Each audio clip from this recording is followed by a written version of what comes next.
It's the Dep Lewis Show. The Dep Lewis Show. It's the Dep Lewis Show. It's the Dep Lewis Show. The Dep Lewis Show. It's the Dep Lewis Show. It's the Dep Lewis Show. The Dep Lewis Show. It's the Dep Lewis Show.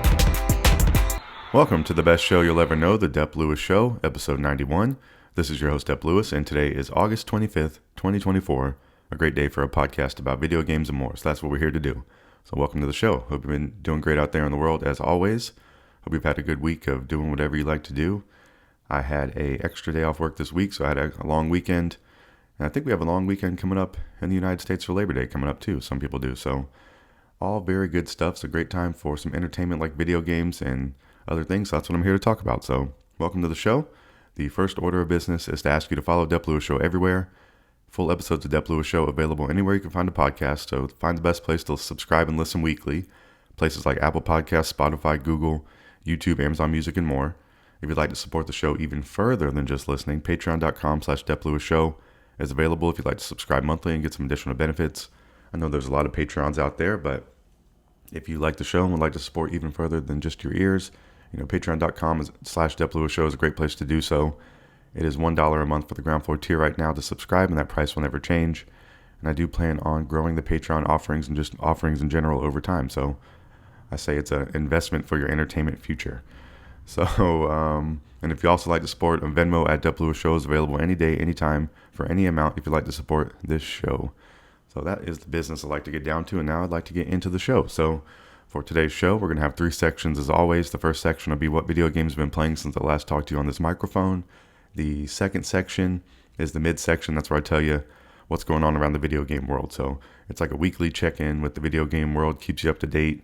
I try to find all the articles and information and releases and news stories that I find are interesting and would want someone else to hear about, and that's the mid-section of the show. So I think that one's pretty important each week if you like to come listen. And then the third and final section is the Miscellaneous Talk section, where I switch it up and can talk about anything outside of the video game world. So usually get into the worldwide world of sports and tell you about my favorite teams, and I think that's what we're going to be doing today as well. So that is the plan here. So let's get into it. Let's start the video game talk. So what have I been playing? And if you are a Dep Lewis Show listener, you know I like to jump around some from video game to video game, and it is the year of the RPG, so at least I am proceeding along with the year correctly, and I'm playing some Baldur's Gate 3. So this has been a game I played a good bit of last year. I've had some multiple characters going. Maybe I've gotten 10 hours in on each of these characters, maybe a little bit further on some of them, but I am playing multiple characters, and I'm back just playing this very slowly and checking it out, and I'm really enjoying it. So Baldur's Gate 3 is in my rotation right now, and I wrote I'm taking this slow. I wrote I'm trying to avoid combat if possible in all scenarios, so I'm finding that is helping me a little bit of trying to give me a through line of how to proceed. I don't know if I just like hard combat, and I have this game on the Explorer mode or easy, but sometimes these enemies are very, very leveled up or very good, and I'm just a weakling, so it goes poorly for me. But I'm just kind of learning in this game to save and then go into interactions after. So I've been saving a lot, so that's been kind of the main objective, and I've been switching between 2 characters. I have one character that I've started, a couple months ago, and that is a warlock character. And then I've created a new character who's a bard, and I'm about caught up in playtime. So that's kind of what I was getting at.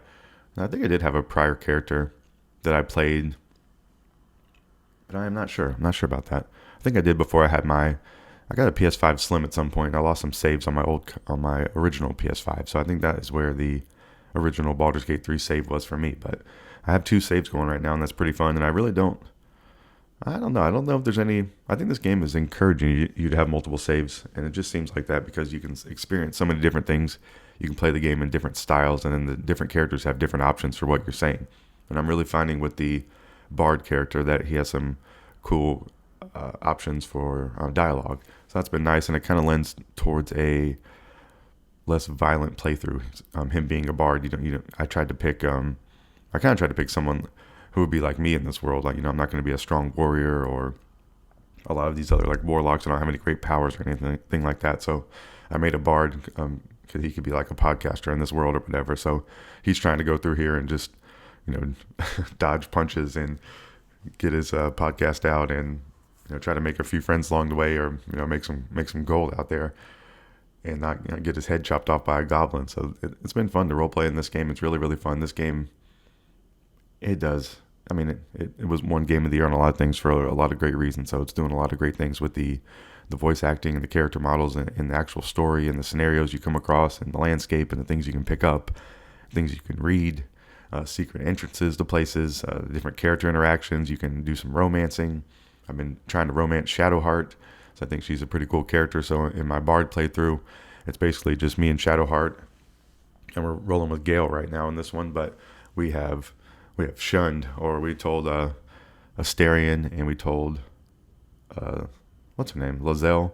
We told Lae'zel to kick rocks and get out of our party. Lae'zel's too aggro, and Asterion was doing some aggro things at the beginning too that I didn't appreciate. But this is a role playing thing. I'm taking both of my playthroughs a little bit differently, so that's been kind of fun too. I'm playing the Warlock a little more reckless, and then my Bard character, I'm really trying to talk through things and take it slowly and really work my way through the world slowly. But Baldur's Gate 3 has been amazing. I don't have any strong commitment of playing this game. It's just been something that I've been wanting to play when I boot up my console this week, and I've been having a whole lot of fun with it. So Baldur's Gate 3, it's a great game. You heard it here first. And I'll probably be talking about some more in the future. I'm trying to think what else I want to say about Baldur's Gate 3. I think it's on sale right now. I think I did see it's been out for almost a year now. I believe that was the reason for the sale going on. So, congratulations to Larian Studios over there. And we're going to go down, down, down to the river. They have some great music in that game, and Baldur's Gate 3 is amazing. So that is my Baldur's Gate 3 talk. All right, so what else have I been playing? This other game, this is a game from 2024, and as I keep playing and thinking about it, it has to be really high on the list because I haven't played too many games, and this one is definitely leaving a mark, and that game is Balatro, Balatro. And this is a game that I think you should pick up if you have any interest in it. It's a card game. It's a roguelike. And if those two things, so it's like it's not a full price game. I think it's $14.99. You can play it in small chunks. It's very fun. It's easy to pick up. And if you know cards at all, you will be ahead of the game. If you don't know cards, I think you'll be okay. You'll be able to figure it out very easily. It's more fun than serious. If you're thinking like cards, it's more fun than just like a straight up card game. I would say if you're thinking that's what it is, even though people have a wonderful time with cards, some people might find it boring. And maybe I'm talking about myself a little bit here. But this game is really, really cool. It's amazing. I own it on multiple platforms. I've been playing it on multiple platforms. I've been running the PlayStation, not Portal, but what's it called? Remote Play. I've been using the remote play on my computer to be able to play on that. So I've been able to do that. And then I have my Switch. I'm sitting outside and playing some Balatro, and it's a really excellent game. I just want to recommend that. So let's see here. I wrote it's so much fun trying to build up your jokers, and there are many jokers that I've not even come across yet. So that's been pretty cool. And it's fun to try to tailor your run to to your likings and your tendencies. I guess that's the thing you want to try to do.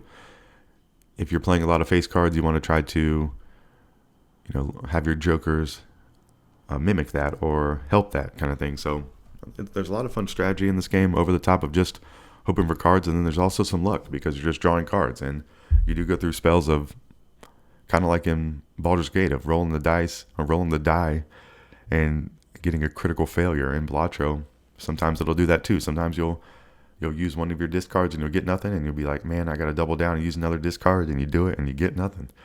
And then you just have to play a lousy hand maybe, or you have to think about hitting another discard, and you can get into some trouble. And one of the troubles I got into, they'll have different modifiers or qualifiers on the round, and one was you can only play one hand. So normally you get like 4 hands, I believe it is, maybe 4 or 5, to try to get to a certain point goal. And this one, the instruction will be play only one hand. So in that one, you need to use all of your discards to try to build a giant hand. And that is the exact opposite of what I did. I had a pretty good intro hand. I played it, and then the round was over. I didn't have enough points. So it does a lot of things like that. It'll have so it adds fun things into the mix, just based on the round, and then based on your cards, and based on what you add to your deck. So there's layers and layers and layers and layers and layers and layers and layers and layers and layers and layers and layers of Balatro going on. So it is very fun. I highly recommend it. And possibly even if you aren't a huge video gamer, this could be something for you. It reminds me of like my grandparents would have like a machine just to play poker. It'd be something that would just be like on the end table or whatever. And it's just a little machine that runs off batteries, and you pick it up and it plays solitaire or plays poker. I think like Balatro is the ever overused phrase. Could be like poker on steroids. Like anything on steroids is overused, but I think that helps describe it here in this scenario. So go play some Balatro. It's a really amazing game and something I've been playing a lot throughout the year. It really has to be up there on talks for game of the year for me on this show. I haven't played a lot of games from 2024. I'm going to tell you about one in a second that I just opened up this week, but I've maybe played 5 or 6 games from this year, something like that, maybe a little bit more. I haven't even played 10, so I don't know how. I'm not going to have a top 10 game of the year list for this year, but I'm going to have a game of the year list because that is one of my favorite things to do every year on this show, and that's something I'm working towards. So I'm just going to be a little bit different, but hey, that's all right. All right, so I've been playing some Balatro, and what else have I been playing? I just mentioned this one, and this game is Tekken 8. So I have not even probably played an hour of this game. It released earlier in the year. I believe it was in January of this year it released. So another 2024 release. This is something I picked up around launch time and just have never played. That's been a little bit of my MO, is to pick the game up if I'm really interested in it, but maybe don't put it in the rotation right away, because then it just really jams me up with what I'm playing. And if you're a loyal Dep Lewis Show listener, you know I like to jump around from game to games. But I do get some wins in there from time to time. But Tekken 8, I don't know. I haven't played a fighting game in a couple years. The last fighting game I was really into was Mortal Kombat 11. There's been a whole nother Mortal Kombat release since then that is seemingly a really, really great release that I never tried. So I don't know. I don't know if I've just fallen out of favor with this style of game at the moment. I played a lot of Street Fighter 4 back in my day. Those are probably my most 2 played fighting games ever, besides Smash or maybe Mortal Kombat when I was younger on like a Game Boy or something like that. But I think Street Fighter 4 really was an eye-opening thing, and then Mortal Kombat 11 was something that I bought a fight stick for. So I do have 2 fight sticks that I can use and maybe want to bust out. And I don't know, Tekken was doing some cool stuff. It felt really good on the contact when you're just fighting, the controls. There's a lot to learn in fighting games, so that is a little bit of an overwhelming thing, but there's a story mode in this. There's a practice thing.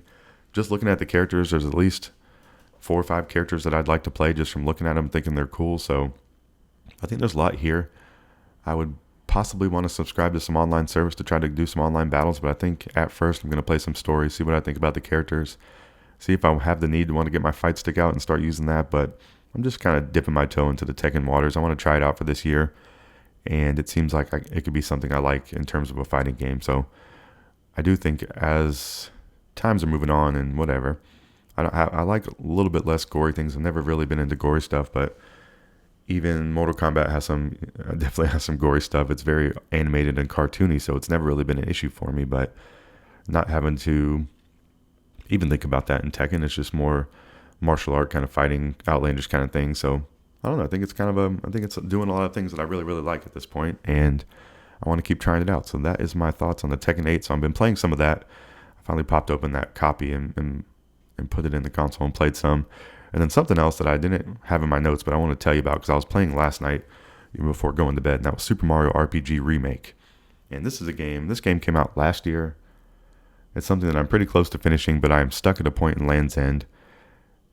And I think I made some progress last night, but then I think I hit another wall, so I don't even really know what to say about this game. I've been wanting to complete it so I can move on to Paper Mario 1,000 Year Door Remake, which I own as well. And even last night, if I wasn't tired, I think I would have busted that copy open and started playing it. But when I grabbed my Switch this morning before the podcast, I'm like, oh yeah, there's that Super Mario RPG Remake, which I like a lot about, but there's just some parts I keep getting stuck at, and it hasn't been fun figuring out how to proceed. And I've even used a guide online. It hasn't been apparently clear, and I think I'm just dumb. I think I'm just bad at puzzles in general. I think I'm bad at some exploratory stuff, and I think a little bit of it is on me, but I would like to complete this. I think I'm 5 out of the 7 stars in. I think I'm really close to getting the 6th star, and it would be nice to finish it. So since it's the year of the RPG, so that's a little bit of my gripes and complaints about the Super Mario RPG, and who knows? I don't know. I think I want to try to keep pushing through. I think I really need to pull up a guide and bring it side to side. Maybe I'll hook the Switch up to my monitor here on my desk, and then I'll have my laptop here with the exact instructions, so I can't have any excuses for myself or something. But Super Mario RPG Remake has been a little bit frustrating. When I was early on in the game, I was loving it, loving the characters, loving the music, loving the combat, and even getting back in last night, I do like the combat. I'm a little bit sick of the area that I'm in, but hopefully that's going to be the only area in the game that I'm not a fan of. So who knows? I'll give you an update, or maybe I'll be playing some Paper Mario Thousand Year Door Remake, because I really been wanting to jump into that. That was something I played when it came out a little bit. I really liked it, and then just jumped off it like I do a lot of games. But I do have a lot of nostalgia for it back in the GameCube days. So something I really want to try again, and I think that's all I've been playing. So like I mentioned earlier, it's the year of the RPG on the Dep Lewis Show, so it's a whole year of focusing on a genre, and I think it's been a really big success. I think if I had to say it's one of my favorite genres, I think that would be the truth. I think it's probably up there with platformers. I've gone through spouts of liking fighting games, I've liked first-person shooters, I've liked third-person shooters. I do like third-person action a lot, but I really think the RPGs are hitting hard for me right now, so the year of the RPG has been a success. I finished Final Fantasy VII Remake earlier in the year. I've been playing some Final Fantasy VII Rebirth. That's kind of my main game right now, even though I haven't played any of it in the last week, but it's been my main game on my mind, the main thing I've been trying to have in my rotation. I haven't been making any crazy progress on playing it, but it's definitely in my mind, it's definitely in my rotation, and something I do want to complete. That is something I would like to say about that game. But for upcoming games, I think there's some good stuff coming, or there is some good stuff coming in September, and for me, Astrobot comes out September 6, 2024, something I've already pre-ordered, so I just have to wait on it to show up after release date, so that's very exciting, and that's something that I want to pop in immediately when I get it and start playing it, so that's pretty cool, because if I have to be honest, there's not too many releases like that for me, even though there's a lot of million great games. I don't complete too many games, but this would be one that I'll be dying to play. Another one that I've got the hype train's gone up on this one a lot for me recently, and that is the Dead Rising Deluxe Remaster, which comes out September 19th, 2024. I have a lot of nostalgia for this franchise and this first game in general, so I think this could be a perfect time to play it. I really got going with the hype when I saw a video from the Capcom developers and showing it off, and it just looks really cool and updated for modern times, and just something I really want to play. So I got some game purchases to look forward to in September, and as always, I'm looking at games on sale and things like that, and trying to think of new franchises. But I have a really great time video gaming. It's been fun having the year of the RPG overlay on my video gaming. That's helped me focus a little bit, and these have been the games and these are all the games I've been playing. So I've been playing some Baldur's Gate 3, I've been playing some Balatro, I've been playing a little bit of Tekken 8, and then I've been trying to get through some more Super Mario RPG. If you're a Dep Lewis Show loyal listener, that game's been a thorn in my side for a little bit. And then talked about what I've been looking forward to upcoming. That's Astrobot and Dead Rising Deluxe Remaster. And there's a million other games coming out in between there, but those are two that I'm really, really got my sights on. So that's what I've been playing, and that is going to wrap up the first section of the show. So we are going to listen to some break music. Going to take a quick break and then come back for the midsection where I tell you all about all the video game news going on that you need to know about. And it's the best weekly check-in around the video game world that you can ever know. So you don't want to miss it. Come back after this music.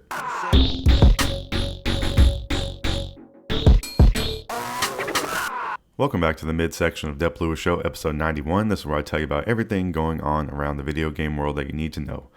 And we have been getting some information from an event called Gamescom this past week. So Gamescom is the heart of gaming, as they like to say. It's been taking place from August 21st, 2024 through August 25th, 2024. So I guess there's still going to be some information going on today if you're listening to the podcast in real time, because today is August 25th, 2024. And this Gamescom is taking place in Germany, in Cologne, Germany. It's Europe's leading trade fair for digital games culture is what they are touting.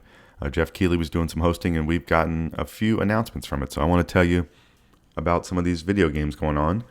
And these are all video games. Well, first one's an announcement. So Borderlands 4 got announced. That's a pretty cool thing. I don't know. If I had to 1 out of 10 Borderlands fan, I'd probably be a 6, something like that. Definitely like the first game a whole lot. I fell off in the second one, but Borderlands was very, very cool back on the 360 days when it released. So Borderlands 4 is the definitive looter shooter, arrives in 2025. So not too far off, but we will see. There's no firm date there. See if you have what it takes to go down in history as a legendary vault hunter as you search for a secret alien treasure, blasting everything in sight. So you can wishlist this game now on Steam, Epic Games Store, PlayStation, and Xbox, and it's going to be picking up directly after the events of Borderlands 3. So I don't know, that halfway thinking through this, I was like, man, maybe I want to play Borderlands 3 and see what's up with that. And I don't know, that's maybe an idea if it goes on sale, which I'm sure it will sometime before released. And the first Borderlands game came out in 2009, Xbox 360 time, a huge era of nostalgia for me, prime time of video gaming in my life. The 360 was super great, and just so many great games from that time, and Borderlands is one of them. So it's always going to hold a good place in my heart. Borderlands a little bit lost me as the years went on with the games. I guess, I don't know, maybe just trying to inject some of their personality. The games have a lot of personality, but the basic gameplay is kind of what you go for, and having the character stuff on the periphery or the peripheral, or I guess it's the periphery, is just an additional benefit. And maybe sometimes if the character stuff goes too over the top, it kind of takes away from the gameplay. And I think that's where Borderlands kind of got a little bit, but I don't have, there's that Tiny Tina's game that came out. I think there's some other named releases in there that came out. There's like that one medieval one. So they branched out a little bit. So it's nice to see them return to the, Borderlands 4. It's a mainline entry, a good jumping back in point for a lot of people, I would say. And I think that's probably, thinking through it, that's probably what they're going for, because if you were back for the prime Borderlands days, which I would say were 1 and 2, you were a fan, and then they kind of went off the rails a little bit. And I think the quality was up and down on some of that stuff, and that, I think that's probably the reason for it. So I think it's good to kind of refocus and have a mainline title and really try to take a good stab at it. I just don't know how well that's going to succeed in current times. I just don't know how many, I don't know, I guess there's no really other looter shooters going on right now. It needs to have somewhat of an interesting story, would be nice, that it's not just completely like fantastical or cartoony. The characters need to have a little bit of realism, I think would help. And not be, I think some of the Borderlands stuff kind of came off as corny, a little bit of it. So, or grating, I think would be a word, but definitely some hope here. Don't know how they're going to execute it. They just had that Borderlands movie recently, so they're using their IP for some bad things, because I think that movie is universally panned and something I don't really have any interest in. But Borderlands 4 has been announced, and that's something that is definitely on my radar. All right, so we're talking about some Gamescom announcements. A lot of these games were announced before Gamescom, but Gamescom is shedding some light on some new information, I would say. So this next one is causing a little controversy, and that one is Indiana Jones and the Great Circle. So this is the game that's being developed by Machine Games. Its release date is, I think that was the information here. It's the release date announcement was so December 9th, 2024. They've been telling us 2024 for Indiana Jones and the Great Circle for a while. So on December 9th, 2024, it releases for Xbox X and S and PC. And the reason I have to differentiate there is because we have also learned this is coming to PS5 in the spring of 2025. So Xbox fans could be a little bit of in an uproar there. We had the, Hi-Fi Rush that came to PlayStation earlier in the year, along with, I think, Sea of Thieves. There was like 4 games they were going to bring over, and they said it would not be Starfield. They said it would not be Indiana Jones, but they never said they would not come over in the future. So a little bit of careful wordplay there. That's how these executive people do. And I think there's people online, vehemently. I hear that word too often, vehemently, but people online, standing up for them, saying they never said that they were going to put, not put this on PlayStation 5. And it's like, I think they're just kind of missing the point there. Yeah, they never did say that, but Xbox is definitely, I think they're setting a precedent. They're not showing their hand. It's just like, this is their strategy. And I think it's something a lot of people are slow to pick up on, or don't want to pick up on, because they do like the exclusives. But it doesn't seem like Xbox is really going for any exclusives. It doesn't seem like they're really giving you a reason to purchase an Xbox. Besides, it is just a good console. But I think if you want the exclusives, you want to go to PlayStation. But I don't know. It's a weird. I think the Xbox is definitely in a little bit of a. It's like a culture change, but they're definitely having a shift in their strategy, it seems like, and what they're going for, and putting all their first party games, on other platforms is definitely a signal that those things are changing. So, who knows? Maybe it's the correct play for the future of how video games are going. But at the moment, it's a little bit hard to see as a consumer, and even as a fan of Xbox, it does seem a little bit hard to want to dedicate any loyalty at this point, to Xbox, any more than you would. Or if you're going to pick up between one of the consoles, if you have both, if you're in that great of a situation, then you probably want to go to the PlayStation. But it's nice to have options. It is nice to have the exclusives. The Xbox console itself is a great console. It's just they don't have any there's not a lot of games that you're just going to pick up really just to go play on the Xbox these days besides Forza or Halo or Gears of War. And then the Xbox doesn't seem like they have any promises of what's going to stay on their platform. So it just seems a little bit more wide open, almost like a PC. And I guess that kind of makes sense. So that is what's going on with the Xbox. So Indiana Jones and the Great Circle releases in December for Xbox and then comes out in the spring for PlayStation 5. I don't think this is a game I want to play. I don't have any affinity for the Indiana Jones franchise. I don't have any hate, but I just don't have. It's just never been something I've been interested in, really. The gameplay looks okay. It looks a little bit like Uncharted to me on the adventure kind of stuff.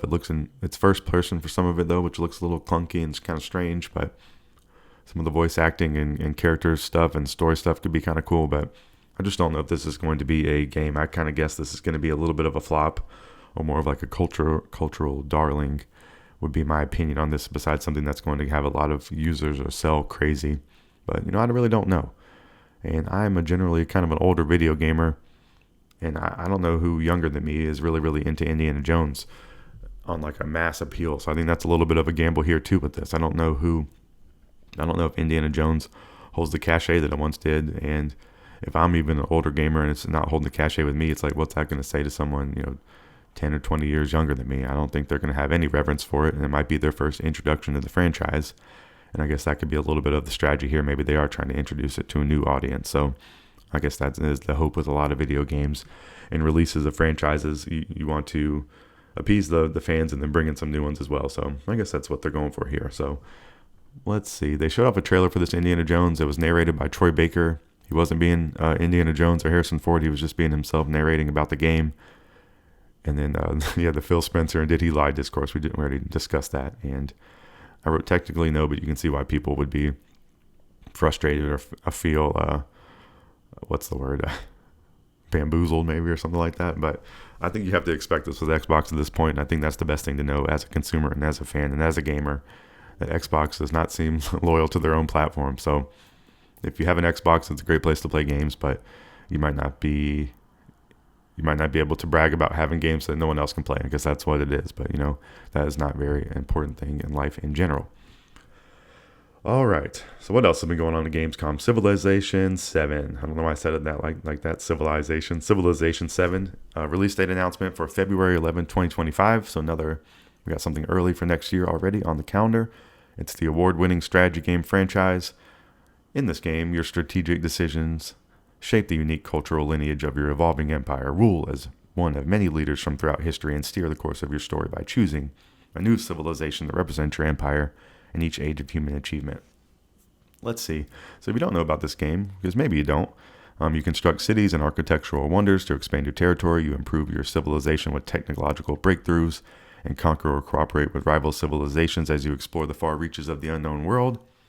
Whether you choose to follow a path rooted in history or reimagine possibilities to chart your own way forward, build something you believe in, and create a legacy that echoes through the ages. So this one is going to be a multi-platform release for the first time at launch in Civilization's history. It's releasing on PC, Mac, Xbox, PlayStation, and Nintendo Switch, so everything you could hope for. It's going to be $69.99 US, and it's coming out February 11, 2025. That's the news here for Civ 7. Civ is a franchise I played some back in the day and had a lot of fun with it. I definitely respect it as a franchise. It's just not something that I generally play from release to release, but you never know. Could get in some Civilization at some point, but I think I just have more of a respect for it than a desire to play it. But I think this is a cool release for a large subsect of fans, a subsector of fans, or a subsect. I guess either one of those is fine. Or a subset. Subsect or subset. Who knows? That'll be the great debate of episode 91 of the Dep Lewis Show. But Civ 7 releases on February 11, 2025. That's some news at a Gamescom. All right, another game. We got a couple more Gamescom things to talk about that had some more information. Persona 3 Reload. This is the game where you step into the shoes of a transfer student thrust into an unexpected fate when entering the hour hidden between one day and the next. Awaken an incredible power and chase the mysteries of the dark hour. Fight for your friends and leave a mark on their memories forever. So this Persona 3 Reload, it is a remaster, an upgraded version of Persona 3 for modern consoles. I played some of it earlier in the year and really did enjoy it.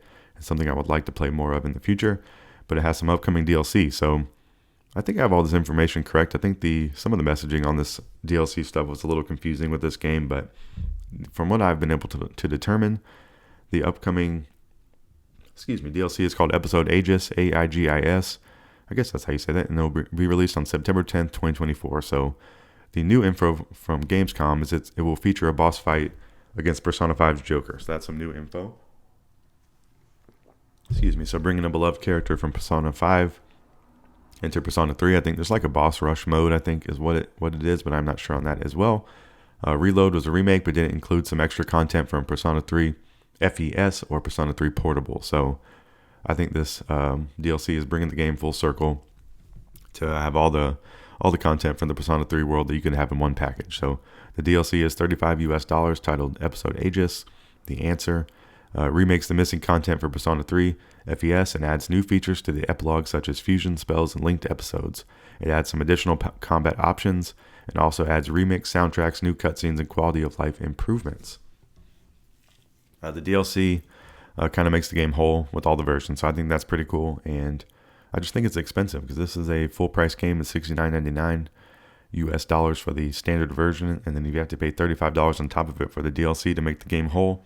That is a lot of money, and that is a lot of game in the base game already. And if they're adding more, this is a big time commitment and a big dollar commitment. So that's something to know. I played this game earlier in the year on Game Pass, so that might be a good outlet to go play it. But even Game Pass nowadays is too expensive for my liking. I think it's $20 a month, and that is a lot of money if you add it up. And if you take the amount of games that you buy over the course of the year, you might just want to go buy those games if you're not using the service. That's kind of my thoughts on it. And the one thing about Persona 3 Reload, that game's been on sale a whole lot. I think I've seen it down to the $40 quite a bit, so could be a good reason to go pick it up on sale and then get the DLC if you're really into it. Or I'm sure the DLC will go on sale at some point, or they'll have a whole package on sale, so that could be something you wait for. And we've been waiting this long, and so you might as well wait a little bit longer, would be in my advice, because that's a lot of moolah.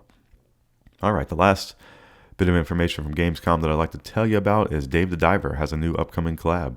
So Dave the Diver has been doing some collabs that's been pretty fun, and they've done Godzilla already, and they collabed with Dredge, and they have some upcoming collaborations now with the game I talked about in the first section, Balatro, Potion Craft, and MXM Tune. I don't really know anything about that game besides learning about it in this announcement, but so I'm probably, hold on one second. I'm probably not saying that game correctly, but I spelled it out for you. So MXM Tune Singer is joining Dave on dives. You can play Balatro with some mermaids, and then Potion Craft will allow you to buy rare mushrooms to create new dishes. So I think it's very cool that they have this many collabs in the game. Dave the Diver came out last year. It's something I picked up this year and played some of, and would possibly like to play some more of it just based upon the support for it. I think that's really great. I think it's just adding a lot of variety into the game that already has a great base gameplay. So it's just making me want to play it a little bit more. I don't know how long I'll stick with it, but it has me wanting to boot up Dave the Diver again. And pretty cool announcement. They're going to have some collabs coming up with Balatro, Potion Craft, and MXM Tune. All right, so that's everything I have from Gamescom.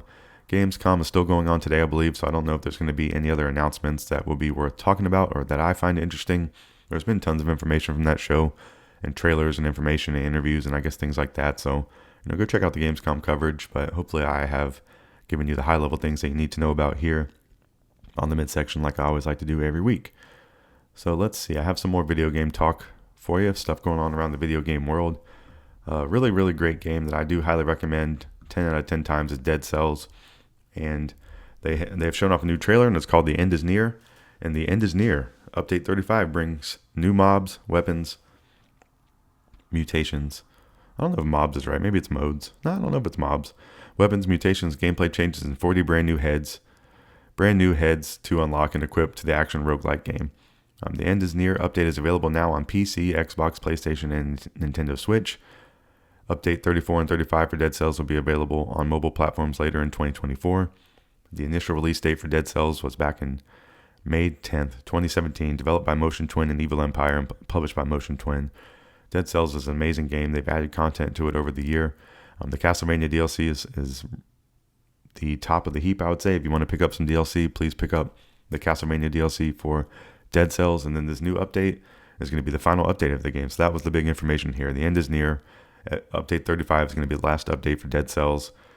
I guess besides just they're going to keep the game, running and but they're not adding any additional new content to it. No big updates, and this is the end of it. So it's been 7 wonderful years of Dead Cells. You can still play the game. I think it still holds up.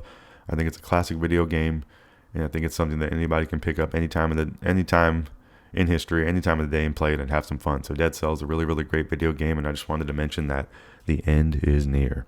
But it will not be forgotten, and it will not be actually gone because you can still play it. So play some Dead Cells and look out for the update 35. It's out right now on all the platforms. So Dead Cells is another one. It's on many platforms, and it was on Game Pass for a while too. So it's not a full price game. I think a lot of times it's $14.99 or something like that, or maybe even less expensive. So really great game and a great value, and that's why I'm here telling you about it.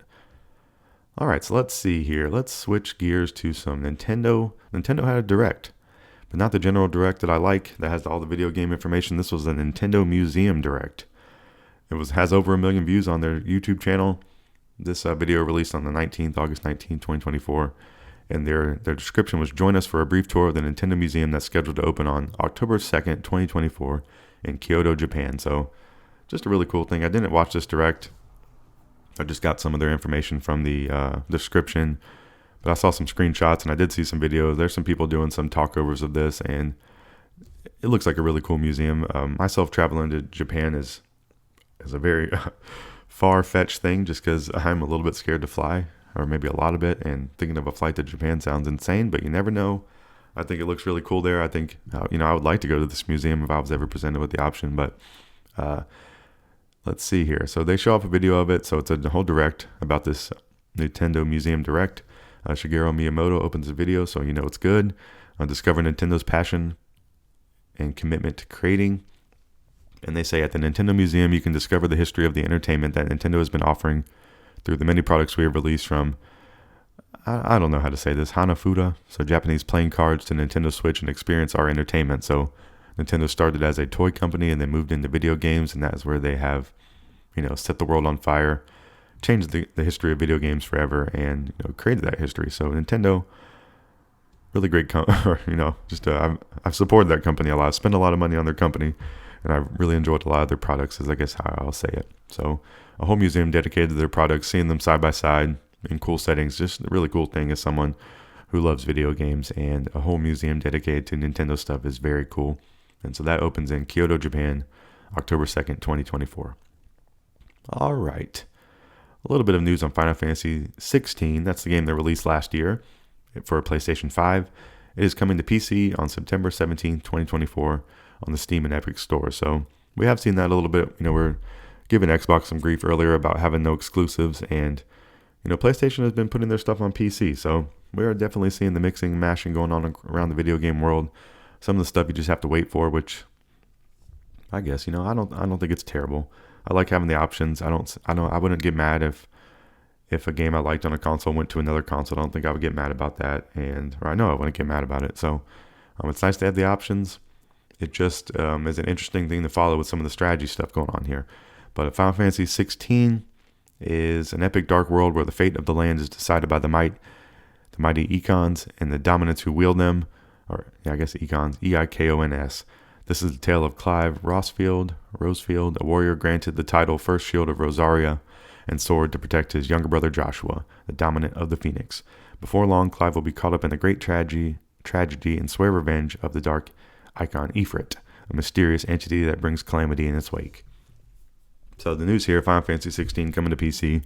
It's $49.99 for the base game and $69.99 for the base game plus all additional content is what I think I saw on there for the PC release. And then I think the base game's even more expensive on PS5. I think it's at least a $59.99 game. So just don't quote me on those prices, but in the article I did read, or what I looked up, it was $49.99 for the base game and $69.99 for the base game plus all additional content on the PC release coming out September 17th, 2024.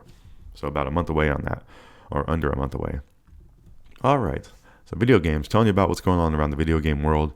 A game that released August 20th, 2024 called Black Myth Wukong has been very successful. And I've watched some people streaming this and been hearing some talk about it, and it's been generally pretty positive. So I just want to highlight this again and mention what's going on with Black Myth Wukong. It's on PS5 and Microsoft Windows. released on August 20th, 2024. There is an Xbox Series X and S to be announced release date, I believe, so that's good news for Xbox owners, especially with all the hype after the initial release of it. This has been developed by Game Science, and they were founded in 2014 as a company, but I believe this is the only game of theirs that I'm familiar with now. Black Myth Wukong is $59.99 US. It's an action RPG rooted in Chinese mythology, set out as the destined one to venture into the challenges and marvels ahead, to uncover the obscured truth beneath the veil of a glorious legend from the past, encounter powerful foes and engage them in epic battles where surrender is not an option. Master various staff techniques, but also combine spells, abilities, weapons, and equipment to find the winning strategy that best suits your combat style. So they have sold over 10 million units of this game already, and they can count over 3 million concurrent players across all platforms at one time.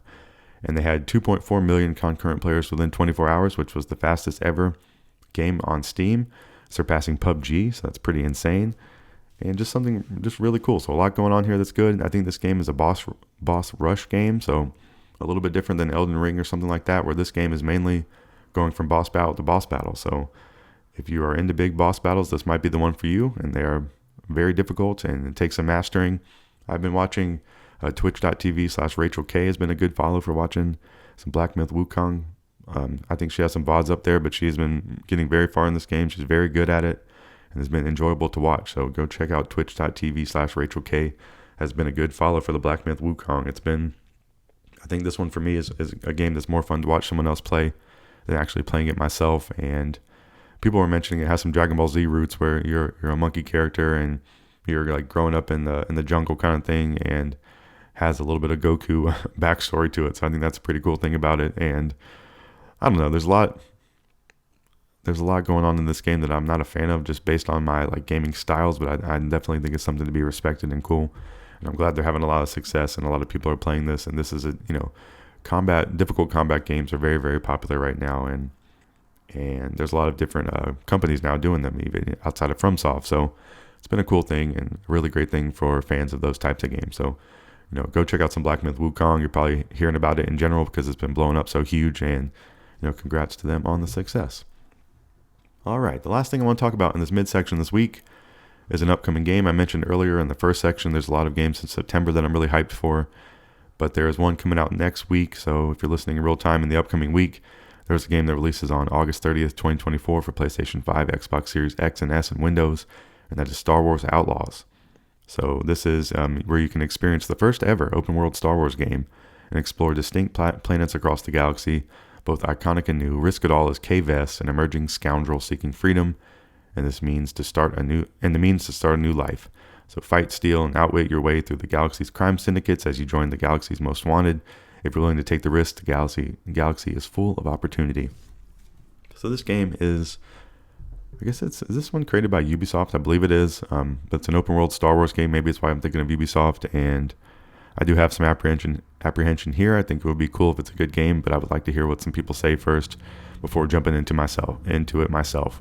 I'm a semi-fan of some Star Wars, maybe a 6 out of 10, like I said with something earlier. I like it, but I'm not like over the moon about Star Wars, but I have enjoyed a lot of Star Wars stuff over time. I don't know if I've enjoyed some Star Wars video games in my younger days, but nothing seriously as I've been older, or there's nothing I can point to right now that I would say, oh, I love that Star Wars game. But I think this would be cool. I think it's going to be something cool if they can tackle it, and I just have some apprehensions. That's what I think about it in a nutshell. I think it looks cool, but I have some apprehension, and it releases in this upcoming week, August 30th, 2024, Star Wars Outlaws, and I hope it is going to be a smashing success because I could be tempted to pick it up because it seems like it could be full of opportunity, just like the galaxy, they say. So that is going to wrap up all the video game news I have for you this week. That's everything I found across the internet and across the world that I think is cool and interesting around the video game world. So hopefully you found some of that interesting or informative or something that you want to play or keep up with. So I told you about stuff going on at Gamescom. We talked about Borderlands 4. It is coming out in 2025 and has been announced. Indiana Jones and the Great Circle releases on December 9th, 2024 for Xbox, Series X and S, and PC, and it comes to PlayStation 5 in 2025. Civ 7 is coming out February 11th, 2025. Sorry about that. Siri was talking over the back. Civ 7 comes out February 11th, 2025. We talked about Persona 3 Reload has the DLC coming September 10th, 2024. Dave the Diver has an upcoming collab with Balatro, Potion Craft, and M Tune. Dead Cells has The End Is Near, the final update. We talked about the Nintendo Museum Direct, which and Nintendo Museum opens on October 2nd, 2024. Final Fantasy 16 is coming to PC September 17th, 2024. Black Myth Wukong has sold over 10 million units. And then Star Wars Outlaw releases for PlayStation 5, Xbox Series X and S, and Windows August 30th, 2024. And that wraps up all the news I have for you. Sorry for the stop and start here at the end of this section, but that is all the information I have for you. And we're going to take one quick break and come back for the final section of the show after this music.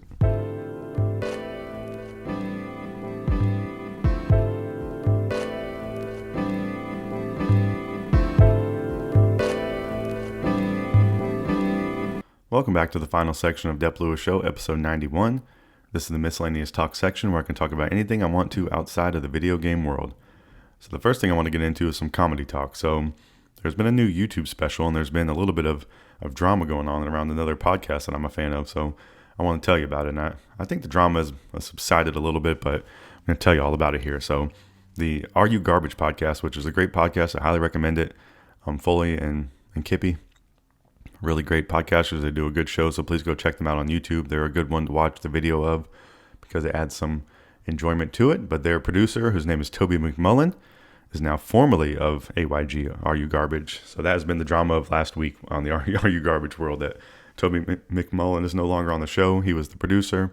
He would talk from time to time on the show. He was a little bit of the, I don't know, a lot of shows have producers. And then this breakup is just one that, it's a little bit reminiscent of the Tim Dillon and Ben breaking up, and then Nadav leaving YMH. This happens oftentimes with podcasts for different reasons, and I think some of the reasons here were unclear, and I think that's what caused the disruption in the AYG universe. But Toby has released his special on his own YouTube channel, so I think there was some type of dispute over percentages of over putting it on the AYG channel, something.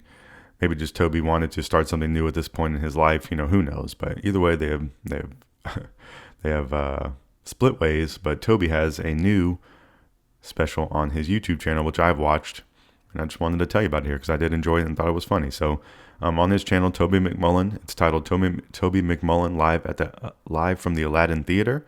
It had almost 40,000 views and it's been out a couple days, so doing pretty good. It's short and sweet, but definitely good. It was only around 15 minutes long. And yeah, I wrote. I don't know much of Toby besides his input on the AYG podcast, but it was nice to see him here for a bit.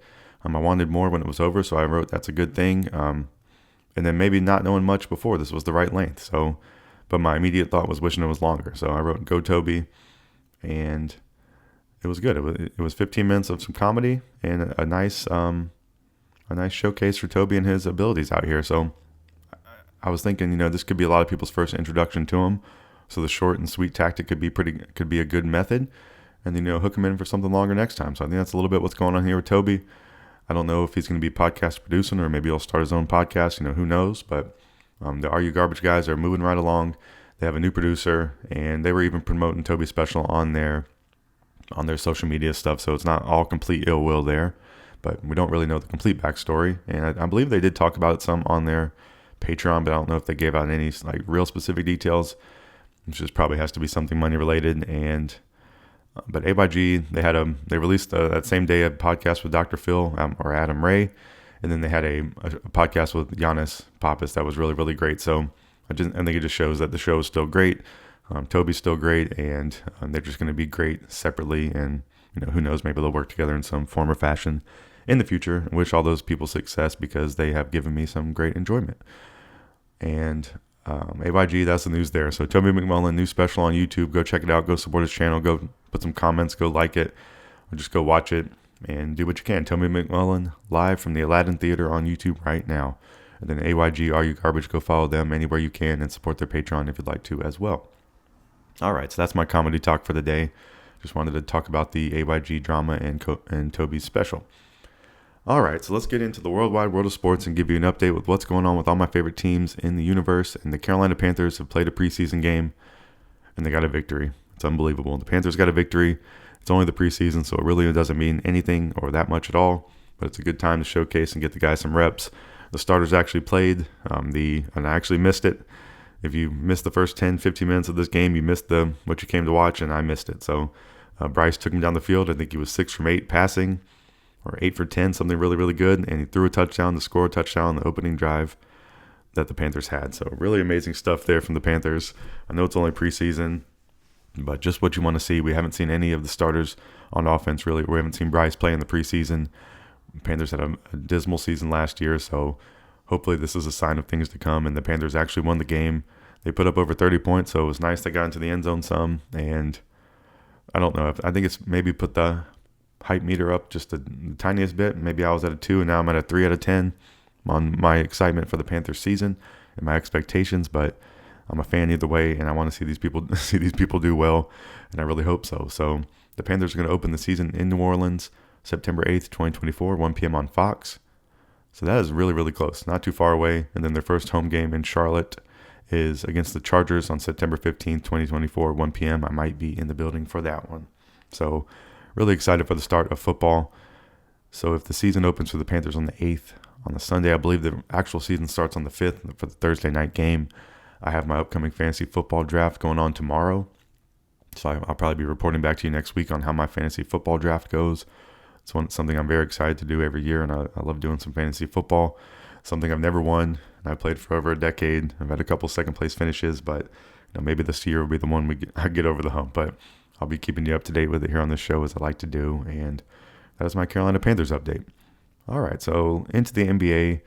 I am a Charlotte Hornets fan just because I live in North Carolina. The first game of the season is at Houston, October 23rd, 2024. So we have about 2 months to go until we get some basketball starting up. And then my favorite team in the NBA universe are the Atlanta Hawks. The first game of their season is in Brooklyn versus Brooklyn in Atlanta, October 23rd, 2025. So once October comes, we'll definitely be having a lot of Hawks talk on this show, and that'll be one of the main things I'll be keeping up with here in this Miscellaneous Talk section. But the main team I got right now playing, my favorite team in the baseball universe, are the Atlanta Braves, and they've had a pretty good week, winning a lot of close games with low scores, so that's been good. Since last week, though, I want to tell you what's been going on. Last Sunday, let's see, I didn't tell you about that one. And the Braves are actually playing at 11 a.m. today if you're listening in real time. Oh, no, it's at 12, sorry. They're playing at noon today, so a pretty early start for the Braves today. So I'll be having this, it's 10 a.m. right now on August 25th. So the Braves, did they win last Sunday? Yeah, they won 3-1. So since last Sunday, the Braves won 3-1 on Sunday against the Angels to close out the week. And then no game Monday, but the news, let's see here. Yeah, no game Monday, but the news was that Austin Riley has been injured until the end of the regular season. So about 6 to 8 weeks, I think, was the diagnosis, and that goes right to the end of the season. It's a right hand fracture. They signed Gio Urshela, signed to play third base in the meantime. He's a 9-year MLB vet, and he was recently released by the Detroit Tigers. So just, extra hard mode in the whole season for the Braves. Their roster has been ridiculous with injuries and just things happening, and it's been insane. So, but they're still fighting. They're playing some division games. They made some progress this week, so the Braves have an outside shot of getting back into the mix here, and I really hope they'll do so because I want to see them make the playoffs. And if you can get into the playoffs in any form or fashion, you can be dangerous. And the Braves, I think, if they can especially get some people back healthy at that time, that could be a danger, and I really hope so. So no game last Monday. On Tuesday, the Phillies were in Atlanta, and the Braves won 3-1. Ronaldo Lopez was back and struck out 10, so that was excellent news there for Ronaldo Lopez. It's been a joy to watch for the Braves this year and a really shining star on their team. Wednesday, the Phillies won 3-2. Thursday, the Braves won 3-2 against the Phillies, and then they've been playing the Nationals all weekend. So the Nationals have been in Atlanta. Friday, the Braves won 3-2. Saturday, the Braves won 4-2. And Sunday, the Braves are playing in a couple hours against the Nats to end the week. And then next week, they'll be in Minnesota at the Twins Monday through Wednesday, and then at the Phillies Thursday through Friday. So hopefully can tread some water against the Twins. I think they can win all those games, but, hopefully just win maybe one or two of those. And then if they can win all the games against the Phillies, that would be epic and ideal, and really need to dial in on the division games right now to try to make some leeway. So let's even pull it up while we're here on the show. You can hear me click around a bit, and we'll see where the standings are for the Braves. So I guess the Braves are on Roku today, so I wonder if I'll be able to watch them through MLB TV. I'll have to figure that out. So let's see here for the divisions. Braves are 5 games back. So definitely doable. It's a lot of games, though. The Phillies are legit. And so we'll see. And then let's look at the wild card. Wild card. They were getting close. Oh, yeah. It might just be 2 back from the wild card at this point. I don't really understand the standings on ESPN.com for that, but I think that's what it is. So they have to get up there and knock one of the D-backs or the Padres out. So that's something I need to start rooting for. I need to start rooting for those teams to lose. Sorry, fans of the Arizona Diamondbacks or the San Diego Padres. So go Braves. Hopefully they'll have a productive week this week, and hopefully they'll have an extra productive end of the week against the Phillies, because that is where they need to make up some room Thursday through Sunday. So get some great opportunities there to make some leeway in the division. And let's see who the Phillies are playing early in the week, because we want them to take some losses. Let's see. Schedule, Phillies. The Phillies got we got Houston. All right.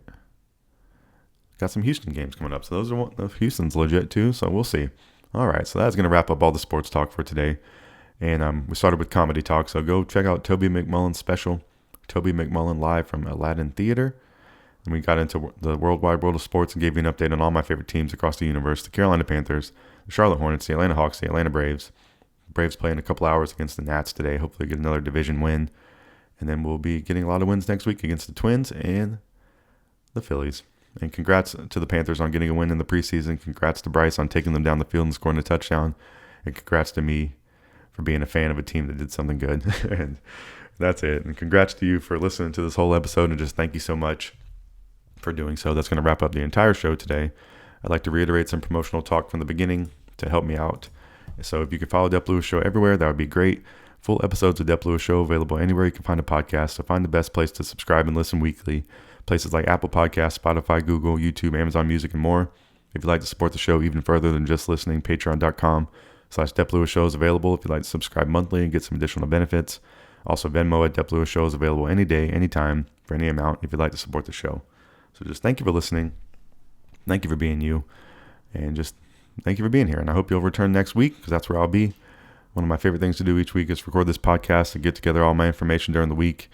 And it's just so much fun. So I hope you think it's fun as well and enjoyable. And hope you have a great week. Hope you hit the lottery. Hope you find some money on the ground. I hope you get a raise. All money-related things. I hope you just become wealthy. I hope you become rich. I hope someone gives you some video games. I hope you get a free dinner somewhere. I just hope something great happens to you out there in the world. And I hope you come back next week and listen to another episode of Dep Lewis Show, because that's where I'll be. Thank you for listening to episode 91. I'll be back next week for episode 92. And thank you for being a Dep Lewis Show listener. I will see you next time.